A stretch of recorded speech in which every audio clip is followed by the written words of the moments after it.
I'm on December 7th. Let's have a good time right now. Oh, he eyed it. Oh, they trapped it. Man, oh man, KJ knew it. Went from the dots for every Miami Heat dunk this season. Morgan & Morgan will donate $100 to the Miami Heat Charitable Fund. Time now for the Baptist Health post-game press conference. Here's Eric Spoelstra. Okay. Coach, obviously first game with Tyler back, and offensively maybe started a little slow, picked up as he went on, especially in a tight game like that. Yeah, I mean, first of all, I thought this was a really good game for us to go through. You know, Dallas is a tough-ass defensive team. You know, they get teams in the mud. They're very disciplined in what they do, and I think they're leading the league in these kind of games that go down, you know, to the last 3 minutes. And that's for a reason. They just get you, you know, they don't give up, you know, easy shots throughout the course of the game. So I thought this was a good game for us to have to win it defensively.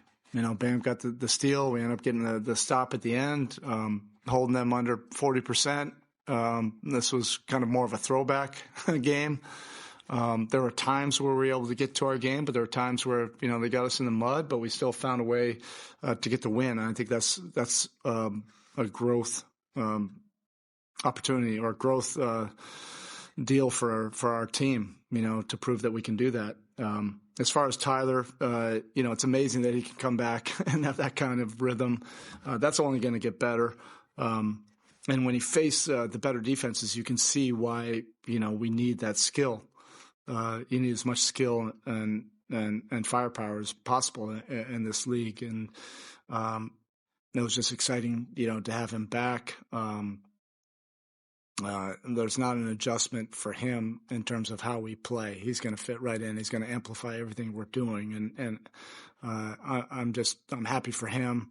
And, you know, it's good that we'll be able to build on this. Another one on Tyler. I know it's just only one game, but 11 shots in the paint. What'd you like about the way he just kind of found his looks today, especially with that? Yeah, you know, it's within what we're doing. You know, he's great with, you know, his decisions on the catch, playing out of closeouts. You know, just wait until he gets comfortable, you know, shooting the catch three, you know, and playing off the catch that way. I thought he was going to let that one go at the end, but he ended up, you know, turning the corner and making a really tough shot. But he's done that, you know, for years now. You know, and it won't take long for everybody just to get into rhythm, you know. And we want guys to you know, to gain confidence, to grow, and hopefully this becomes, you know, something different, you know, weeks from now, and something much better. You haven't had many games that were cold from the outside, so we haven't really seen an adjustment necessary, but also only taking 27 threes. Was there like a recalibration at any point in this game? Look at what any Jason Kidd and / Frank Vogel team, like Frank is one hell of a defensive coach. You just don't get a lot of like wide open looks.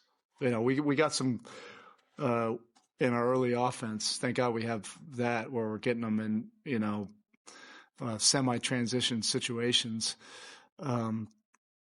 But, you know, also, and I'm not one to make an excuse, because I think these games are really important. But the third game in 4 nights, you know, you don't have great legs in this one. I think, you know, we probably would have taken a few more threes, and, you know, if you feel fresh. But I don't think we'd have had anywhere near 40 attempts. But maybe a few more of those go down. At the end of the day, who cares? Like, you know, you just got to figure out. There's always a bunch of games during the year. You just have to figure out how to win. That might not be perfect to your identity. It might not be perfect to what the plan was. And that's what this game was. I mean, we had a few times during the course of the game where we got up 9, 10, 11, but they would come right back as they typically do. But the most important thing is at the end, you just figure it out and get the win.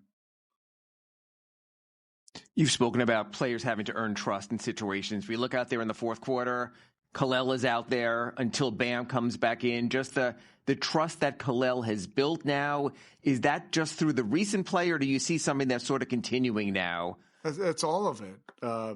It's his intentions every day. We just really appreciate, how Kel'el walks into the building every day.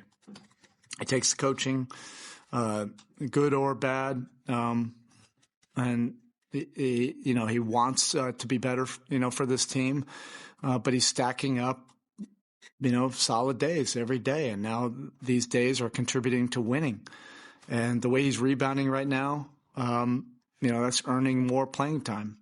We say that all the time. Make us notice you, impact the game, and then eventually make us have to play you. Make me have to play you. Sometimes these decisions become a little bit more obvious. I have to figure it out. I enjoy that as a coach, when I have to figure out, all right, I got to move things around because I can't keep somebody off the floor. But then also secondarily, I think, these kind of close games are important experiences for him, not at the expense of what's best for winning. But the more you go through these kind of stressful situations where you're accountable to doing your job, there's no way to drill it or watch film on it that's equal to actually going through it. And he's earning these minutes for sure. Looking at Bam jumping that inbound pass late, the early isolations that he was getting attacked in, and just being able to stay in front consistently. I know it's a given at this stage, but just how strong was he defensively in this game? When it is in the mud, you kind of see it.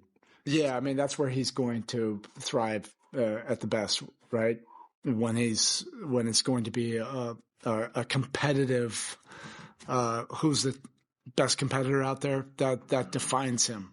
It's not a coincidence that it's not about stats. It's not about, the things that most people turn to. This guy's got a lot of playoff wins, and what he does wins in the playoffs. It wins in June. And so the game was uneven. Even his rhythm wasn't totally there. But then when you need him the most, he gets the steal, he gets 2 free throws, he gets the play at the end, to secure the rebound. He had a bunch of plays with his fingerprints on the game defensively down the stretch, and that's what defines Bam. It's whatever it takes to win. Thanks, Phil. All right, thank you.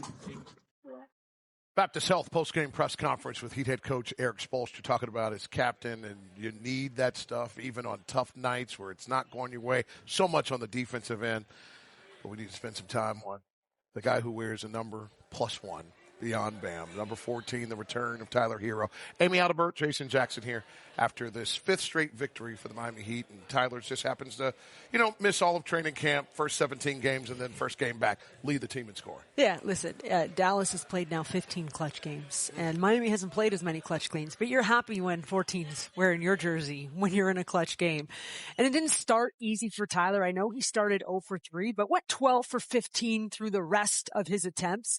But what I liked about that first quarter in particular for Tyler is that he had 4 of his 7 rebounds in the first quarter. And Jax, any hooper out there who's had to take some time off or is really excited about a game, sometimes, I'm not saying Tyler was jittery, but when you get jittery, you just want to get your hands on the ball. And so for him becoming a rebounder in that first quarter, I thought really stabilized and settled him down. And then it was the baby goat and the baby float. He got to his spots just like we always see. And I'm going to tell you something. You very rarely will see Tyler Herro playing in crowds as far as I'm concerned moving forward because of the way everybody else on this team is scoring. So these isolations, these ability to break down the guy in front of him, look how easy that looks for him. He's nice and calm and composed. I thought all his finishes, a couple of them, he hangs in the air, right? His hang time's back. Is this the one? He had one where it just felt like it paused for a second. And that's a guy that just took a second to get into his comfort zone. But once he was there, good luck.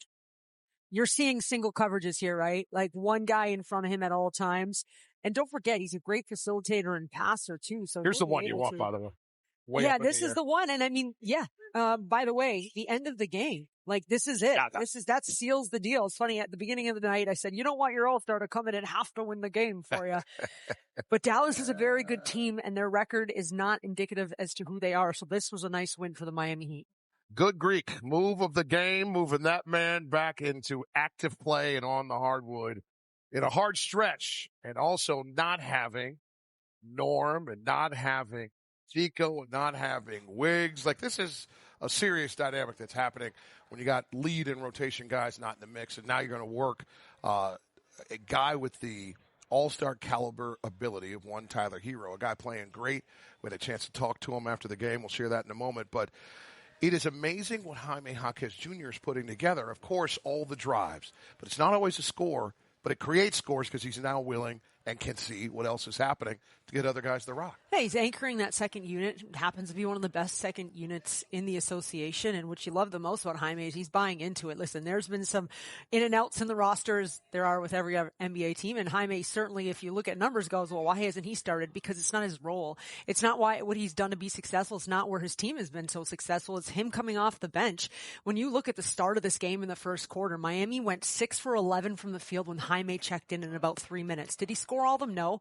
Did he impact them? Absolutely, he does. The energy was not bad at the start of the game, but Jaime came in, and with the amount of force he plays, he created easier shots for everybody else on the team. And I just think it's a brilliant role for him because he's going up against starters that are either on their second wind or the other bench. And you want Jaime Jaquez Jr. going against your second line because that is not a second line man if that's what you want to, if you want to say your starters are your best players. It's just not. Good teams have a great second line, and this team would not be where they are right now without Jaime Jaquez Jr. buying into this role. After all these wins, we get to spend a little time with Jaime Jaquez Jr. on the Miami Heat audio experience. Here's our conversation from tonight. Jaime Jaquez Jr. We might just make you a guest host here, buddy. Hey. We appreciate you coming by. All this winning, I like coming by. All this winning, we appreciate it. Let's start off with the return of 14. Looked a little rusty, and then the rust fell off like he sprayed Rust-Oleum all over his body because after missing those first 3, he didn't miss many after that. No, he did not. We're super happy to have him back. He's a hooper, professional. I mean, the way that he just came back, had to get a couple shots up, and then right after that, he was right back to himself. It's impressive to see. I mean, 72 paint points last night, 64 tonight. You guys are already one of the top paint scoring teams, but these numbers are well above your averages. And so why have you guys been able to get in there so effectively? Just moving the ball. When we move the ball, share it, play the right way, it's really easy to get in there and make the right play. So, just credit to all the guys buying into this offense and really just being unselfish. My buddy in Columbus, Ohio, has fallen in love with you, your game, that beautiful hair floating through the air as you fly down from coast to coast on this hardwood. He wants me to start referring to you as J to the third power. Wow. Yeah. He's a pastor, so he likes to hoop and holler in the pit. Yeah. So I'm going to give it to you one time. J to the third power, one of the things I'm noticing more than anything, and you're doing a lot of things, is the way you're looking for your teammates. These defenses know that you're coming, and you got no problem setting up somebody else to score. How much of that is just read and reaction versus intent? A little bit of both. I want to get my teammates involved. I'm very active. When I go in, that's kind of my intention, to get everybody involved. But, sometimes when they're sending guys and I get aggressive, sometimes, it's the reaction. So my guys are making great cuts, moving really well without the ball. So it really makes my job really easy to go in there and find them. 7 assists yesterday in the victory, 5 more in this one today. 5 is a beautiful number as you guys have won 5 straight. We thank you for the time, sir. Thank you, guys. Let's keep it rolling. Absolutely. J to the third power, also known as Jaime Jaquez Jr. 13 points, 7 rebounds, those 5 assists on way to this. I can listen to myself forever. I had so much more to say, and I'll say it when we come back. We're going to break. Amy's going to dominate because Kel'el keeps doing so as well. He win.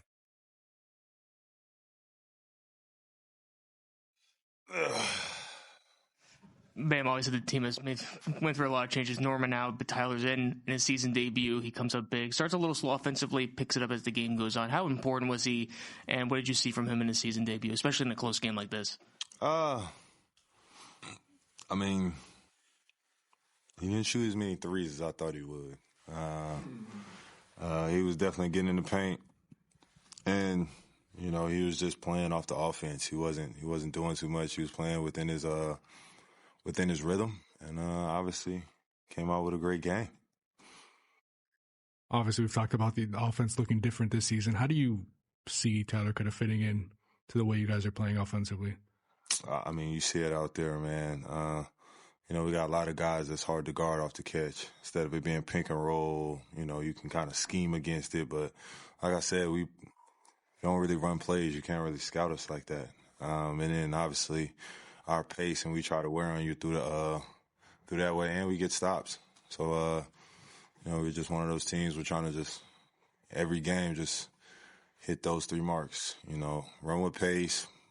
Play controlled havoc offense and get stops. You've seen Tyler in practices in times that we haven't. Of anybody, he was the highest usage pick and roll guy last year. So he's going to lose the most pick and rolls in essence. Have you seen him take to this whole thing pretty naturally? Yeah, I mean, as you see, it's a fun offense to be a part of. It's not a lot of pick and rolls, but we're sharing the game. And you like those type of games where everybody feels involved. Everybody feels like they get a chance to, be aggressive, put pressure on the rim, and, we're being successful off of it. Dammy.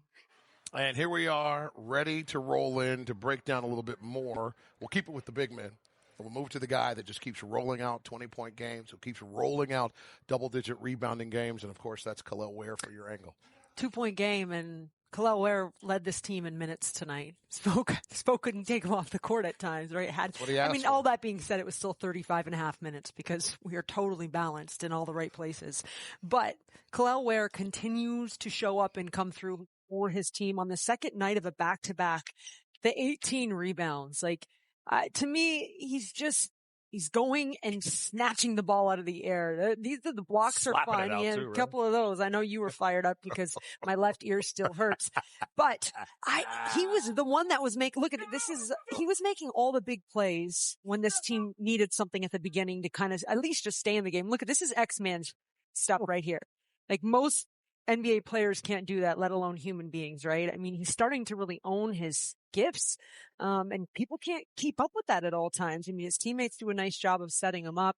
I know Tyler's excited to get back out with him again, too, but felt like there were certain times. There was one point later in the game when we needed a bucket so bad, and Davion just got into the paint and threw it up in the air, said, go get it. And so that is going to be available so many times when the defense gets out of rotation. As long as he gets himself in the right position, he's a hard guard. That's the one right there that I'm talking about. It was at such a crucial time in the game. And so he's coming up, so much maturity. And above all else, he was a plus 15 because I know the plus minus has been the big number for him and something that's been really important for him. 3 straight 20-point games. He had 4 in all in his rookie season and 8 straight with 10 or more rebounds, too short of his career high right there. That man gets a microphone too. Well, there was a point, especially in the fourth quarter, where maybe earlier on you might not have been out there. What does it say? One, that coach had the faith in you to be out there in the fourth, and 2, that you had sort of the confidence to handle a moment like that. I mean, yeah. So, just going in, trying to make the right plays and finish out the game right so we can get the win. And just the way you guys did finish it out, it just seems that mindset. And basically, coach said, you rebound, you play. You rebound, everything else, doesn't matter as much. Is there just a mindset that every rebound is your rebound, especially in those situations? I mean, yeah, of course. It's like that throughout the whole game. It's not, not even just in that, specific moment. I'm thinking about just get the ball the whole game. Is this the kind of run you sort of envisioned, that let me get my legs, let me find my footing in the league, and eventually it'll come around? I mean, is this as confident as you felt since you've been in the league, and how does this boost you going forward? I mean, you put in the work. They say ball will find energy, and I feel like that's just if you put in the work for a long amount of time, it'll start to pay off and it'll start to go your way. So. Getting Tyler back, obviously, making his season debut tonight. Can you talk about the impact that he had tonight on and off the court? Oh, yeah, I mean, y'all seen what he could do last year. For him coming back doing that, his first game back after being away for a while is, something special. So I'm just looking for the next few games. What does it say about this team? You just find a way with different guys. I mean, all of a sudden we find out no Norm. You're without Wiggs still, no Jovic, but it seems in this 5-game winning streak, it's someone else. It's been you consistently. Today it's Tyler. What does that say about the team? You're finding different ways. I mean, anybody can go out there and score. Everybody's ready. Everybody's to go lock in defensively. I mean, it just shows that we got guys that, is ready to play. Just going back to your confidence, it feels like we're seeing a lot more emotion from you on the court. Is that just from level of confidence, just results, just more relaxed on the court? Why do you think we're seeing more of that from you? I mean, I feel like, when you're playing a little harder, it just comes out. So I would say that. Here's what I'm going to say. Most important game of the season. Amy and I are basically packed for Vegas. Come on, take care of business in Cup game number 4. Milwaukee struggling. They don't have their MVP in the mix. Yeah, they dropped a tough one tonight, I believe, against Portland. But listen, if there's any team that knows, it doesn't matter who is not playing on the other side. Anyone comes out hard and plays, but that court's going to be bright yellow, gold, or whatever sunshine color you want. Let's go with a ray of dropping golden sun right there for your Miami Heat. Is what we're talking about, right? Yeah. Now, the Bucks and Knicks, they play on Black Friday. All right. And that's dynamic. So it's like you go from, hey, beat the Bucks to, hey, come on, Bucks, to be able to win East Group C and head into the knockout round. But even if the thing is that plus 46 is going to mean something too. So come in, play your best basketball you can on Wednesday against Milwaukee. You hope you get the W. You hope it's by a lot. And Orlando loses. That'd be nice. They're sitting in the top of that wild card. I obsess over the Cup scenario. I know. I have some things I need to do in Las Vegas. Absolutely. No, you can't have my per diem. That's okay. I don't need it. I'm a winner. That's what I do. We're done.